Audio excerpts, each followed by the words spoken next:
En sus primeras semanas, 300,000 nuevos suscriptores se sumaron a Max en Latinoamérica. Por amor, por nostalgia, por morbo, no importa, estuvieron ahí, se suscribieron, se quedaron y la permanencia promedio fue de 2 meses. ¿Quién realmente posee los derechos del Chavo del Ocho? Ok, ¿cuánto dinero ha generado esta franquicia? ¿Cómo se reparte ese pastel que lleva más de 50 años horneándose?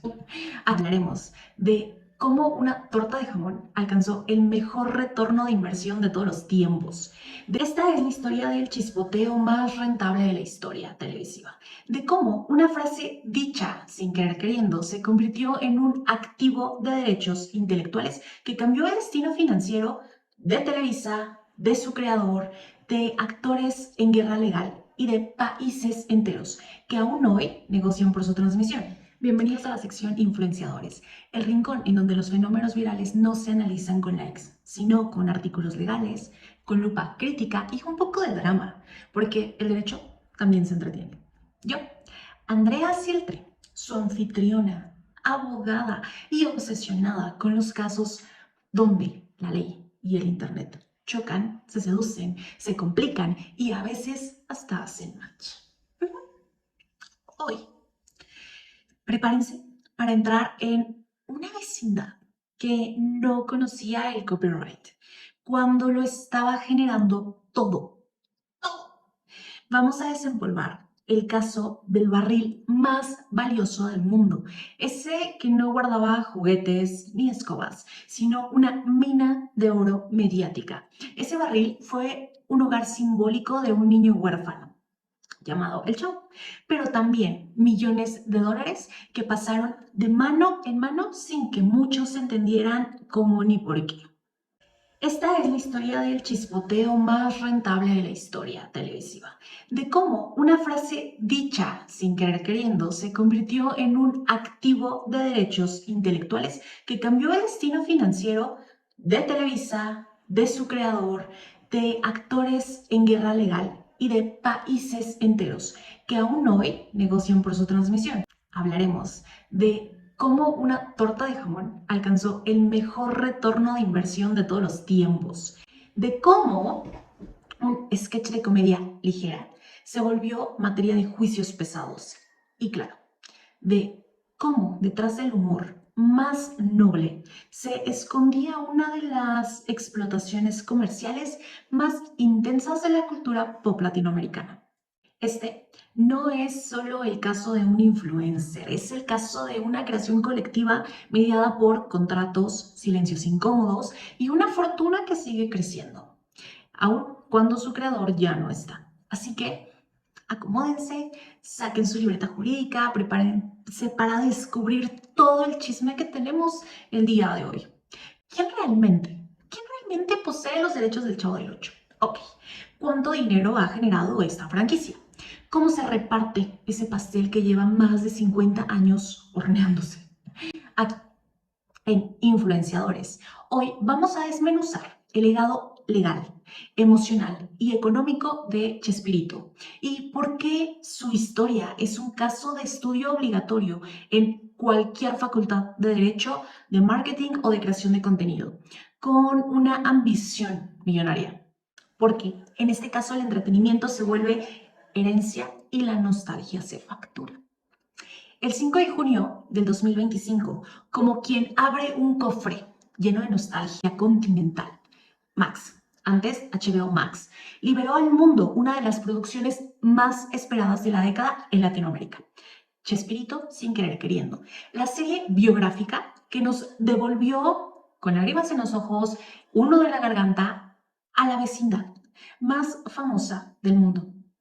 Pero esta no es solamente una historia de televisión, es una operación quirúrgica de memoria emocional, de memoria colectiva, tejida entre risas, traiciones contractuales, glorias en vivo y silencios, evidentemente, y nada que decir del desamor.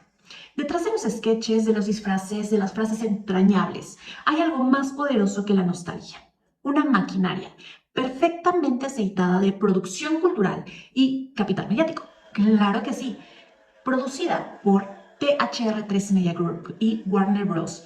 Discovery y Bendecida oficialmente por el grupo Chespirito, esta miniserie de 8 capítulos fue construida como un homenaje, pero también como una inversión. Que así es, ¿por qué invertirías en algo si no vas a tener retorno? Porque contar la historia de Roberto Gómez Bolaños no es solamente una celebración, es una jugada maestra. En el tablero de un streaming global, una forma de decir, sí, tenemos historia y sabemos cómo monetizarla. A alguien le han roto el corazón y sabemos cómo monetizar. Y es que hablar de Chespirito es hablar de una marca viva, aunque su creador haya partido. Es una marca que sigue generando dinero mientras duerme. Es una mina de oro emocional y comercial que mezcla nostalgia con licencias, merchandising con derechos de transmisión y frases populares con cápsulas legales que aún hoy se discuten en muchas salas de juntas.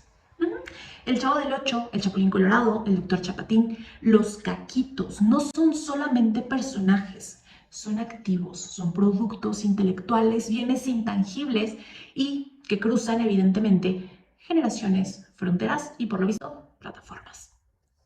Y esta serie, más que retratarlos, los reactiva, los revalora, los recicla en contenido premium, mientras muchos espectadores se emocionan viendo al joven Roberto escribir en una libreta arrugada su primer sketch de comedia. Detrás de esa escena hay un algoritmo calculando los ingresos por suscripciones nuevas, los views, el engagement, las licencias vendidas. ¿A cuántos países las quieren?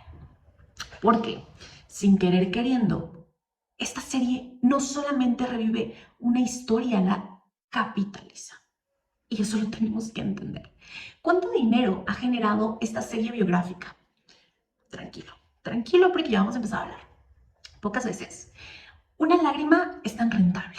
Pocas veces un suspiro colectivo de una generación entera se convierte casi en tiempo real en millones de dólares. En los reportes financieros de una plataforma de streaming. Claro, y sin embargo, eso fue exactamente lo que ocurrió con Chespirito, sin querer queriendo. De acuerdo con cifras reveladas por Posta Noticias, la serie biográfica no solamente conmovió al público latinoamericano, no solamente nos tenían a todos pendientes de la infidelidad, sino que nos hizo pagar. En sus primeras semanas, 300,000 nuevos suscriptores se sumaron a Max en Latinoamérica. Por amor, por nostalgia, por morbo, no importa, estuvieron ahí, se suscribieron, se quedaron y la permanencia promedio fue de 2 meses. Lo suficiente para poder devorar la serie y asomarse a algunas otras joyitas del catálogo. ¿Cuál es el resultado? Ingresos directos estimados entre 6 y 7 millones de dólares, solamente con suscripciones. Solo por contar la historia de un hombre con una libreta, con bigote y frases eternas. Pero ese no fue el único movimiento estratégico detrás del telón. Claro que no, porque aquí todo es dinero. Esta serie no fue pensada solamente para sus fans, fue pensada para el mercado. A esa primera cifra se le suman los derechos de la licencia internacional, negociados como si se tratara de una colección de arte pop. Anticipos de distribución para regiones fuera de Latinoamérica. Sí, porque evidentemente el Chavo del Ocho pues anda en todos lados. ¿Quién no quiere ver al Chavo subtitulado en turco? Ventas a plataformas secundarias que ya están esperando traducir, reempacar la historia como un producto propio. Así es. Estos acuerdos aportaron entre 1.5 y 2.5 millones de dólares adicionales, convirtiendo la biopic en un objeto de deseo para programadores, curadores de contenido y nostálgicos del mundo entero, como nosotros. Y como si fuera poco, el último capítulo cargado de emoción, gritos dramáticos, un cierre magistral, evidentemente con un beso que todos estábamos esperando, provocó un repunte final, una nueva ola de suscripción, visualizaciones, menciones virales que había inyectado hasta $500,000 más al balance global. Güey, ¿cuándo una tradición había sido tan generosa con sus participantes? ¿Cuál es el total? Entre 8.3 y 10.5 millones de dólares. Todo por una historia ya contada, pero nunca tan bien vendida. Si la serie fue conmovedora, sí, fue una producción impecable, pero ante todo fue una jugada maestra de contenido inteligente, monetizable y emocionalmente infalible. Porque mientras muchos espectadores secaban sus lágrimas en el sofá, en sus escritorios, los ejecutivos de Max sonaban las campanas de celebración. Otro millón a la cuenta, uno más. Esta no fue solamente una serie biográfica, fue entonces un activo estratégico que transformó la memoria colectiva en suscripciones, el recuerdo en retención. La nostalgia, los números, es así como juegan con nuestro cerebro y les funciona. Una biografía con retorno de inversión, una historia de vida contada en capítulos que iban midiendo ceros, razón por la que las series nos sacan todo de un jalón, porque quieren mantenernos más tiempo en la plataforma. El legado del Chavo del Ocho y sus ingresos históricos en la historia de la televisión mundial. Hay series exitosas, hay íconos culturales y luego está el Chavo. El Chavo es un milagro. Inexplicablemente nació con escenografías de cartón, con vestuarios reciclados, con un humor limpio y que sin proponérselo se convirtió en uno de los productos televisivos más lucrativos de todos los tiempos. Sí, sí, más lucrativo de todos los tiempos, más que muchas franquicias cinematográficas, más rentable que muchos noticieros y más universal que cualquier programa infantil. El Chavo del Ocho no fue simplemente una serie, fue y es un imperio emocional y financiero disfrazado de comedia popular, traducido a más de 50 idiomas, transmitido en más de 20 países y con un estimado de 20 millones de espectadores diarios solamente en América Latina en sus mejores años. Es así como este programa colonizó las pantallas como ningún otro pudo haberlo hecho, y lo hizo con una fórmula que parecía genuina, pero era secretamente infalible. Personajes arquetípicos universales, guiones de moraleja y de ternura, y una mezcla perfecta de absurdo y de verdad cotidiana. Pero si lo emocional fue gigante, lo económico fue monumental. Tenemos datos de Forbes, de Infobae, El País, Los Tiempos, que entre 1995 y 2012 la retransmisión del Chavo del Ocho generó para Televisa nada más y nada menos que 1.700 millones de dólares. No hablamos de merchandising, ni de los libros, ni del teatro, ni de las películas. Solamente hablamos de mover y emitir los episodios ya existentes una y otra vez, año tras año, país por país. Su sobrina lo veía en la tele. Si cada vez que tu abuelita o tu sobrina lo veía en la tele, alguien en una junta de negocios sonreía con satisfacción. 1.3 millones de dólares por episodio retransmitido. Así de rentable fue un sketch en el que Don Ramón huía de Doña Florinda con una renta vencida. Así de poderoso fue un diálogo en donde un niño pedía una torta de jamón. Así de productivo fue un barril vacío convertido en un símbolo continental, porque a todos nos encantan las historias de drama y de tristeza. Ahora meterle infidelidad. Pero, ¿cómo vamos a explicar esta eternidad? La respuesta está en el ADN de la serie. El Chavo del Ocho toca un nervio colectivo que pocos productos logran alcanzar. Habla de abandono, de vecindad, de una pobreza digna, de una ternura escondida en el caos, y todo eso lo envolvía en carcajadas. Sin cinismo, sin violencia, sin doble sentido. Fue la primera vez que Latinoamérica se vio reflejada y se rió de sí misma sin odio.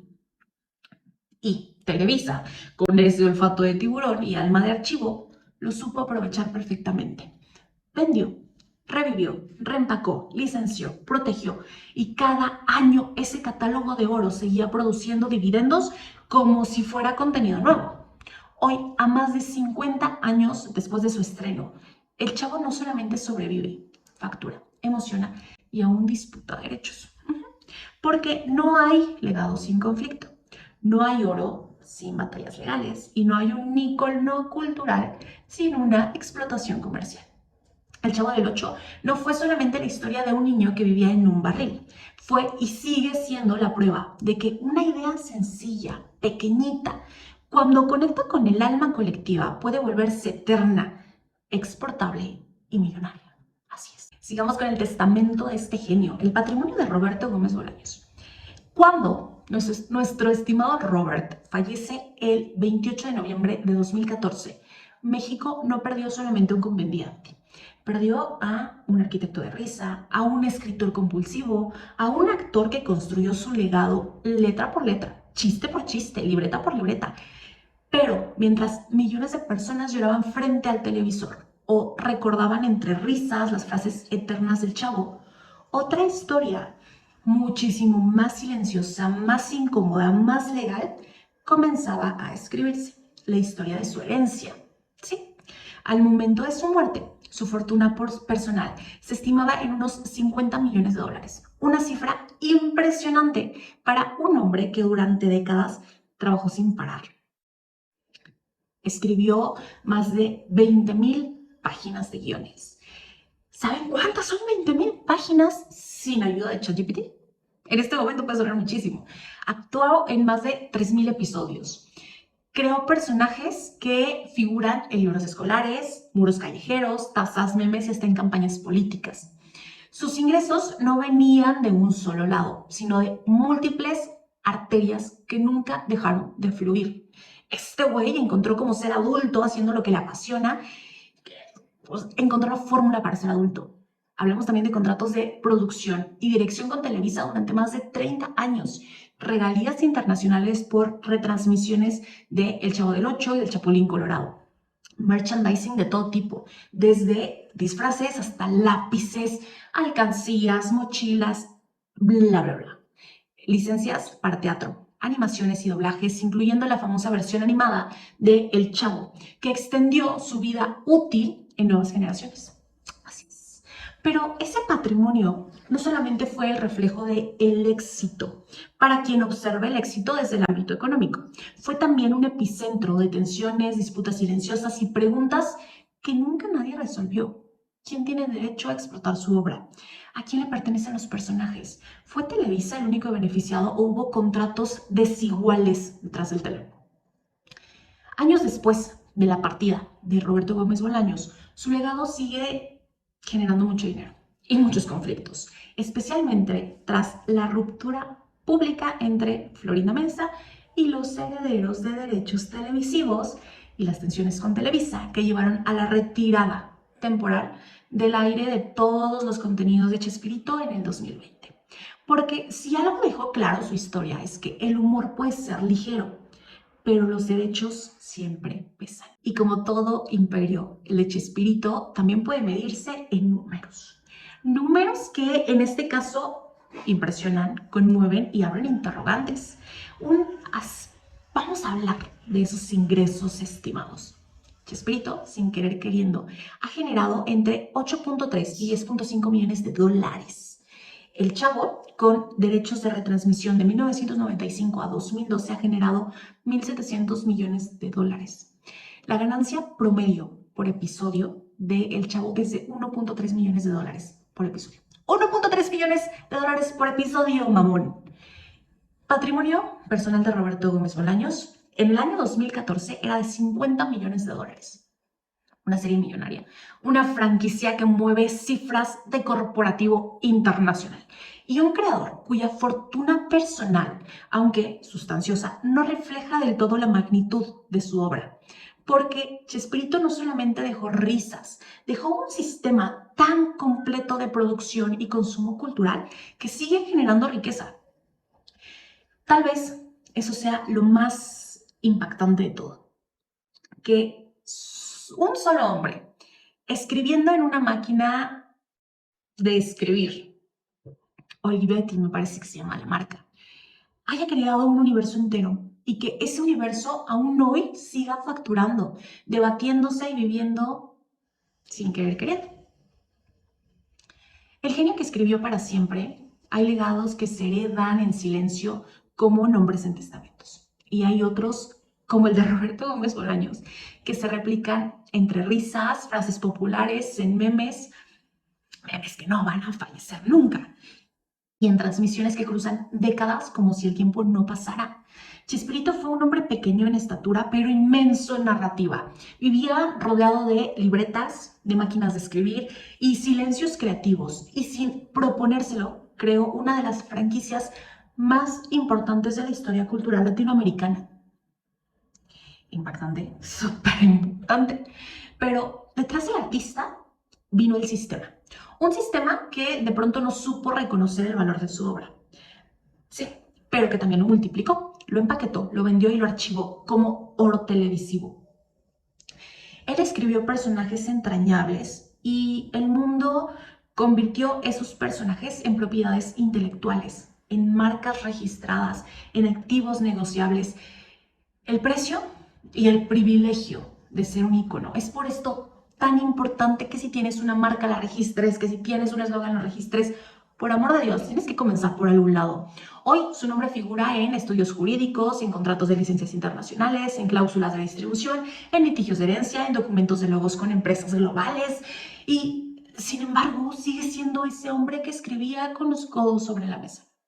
Una historia absurda, una frase graciosa, un niño huérfano que solamente quería una torta de jamón. Lo que él creó fue eterno. Y la eternidad siempre encuentra la forma de monetizarse. Quizá esa sea la gran paradoja del arte popular, que lo que nace de la emoción más pura, de la comedia más simple, de la ternura más honesta, pueda convertirse, sin querer queriendo, en una industria imparable y multimillonaria. Y así, mientras su cuerpo descansa en paz, su obra sigue trabajando, recaudando, facturando y haciendo reír a la gente. Porque hay hombres y nombres en la historia que no se olvidan, ¿no? Hay risas que no prescriben, hay hombres que aunque se hayan ido, nunca dejan de transmitirse. Déjame en los comentarios qué te parece todo este universo millonario que ha dejado sin querer queriendo, que ha dejado Roberto Gómez Bolaños. Quiero leer tus comentarios. ¿Qué opinas de que Televisa, su negocio lo hizo muy bien? Registró, contrató, hizo todo lo que tenía que hacer. Y no olvides registrar tu marca. Nunca lo pases por alto. Son palabras sencillas, acciones pequeñas, pero no tienes idea de todos los derechos y privilegios que vas a tener. Así que dudas, quejas, comentarios, te leo. Va a ser un placer escucharte y leerte.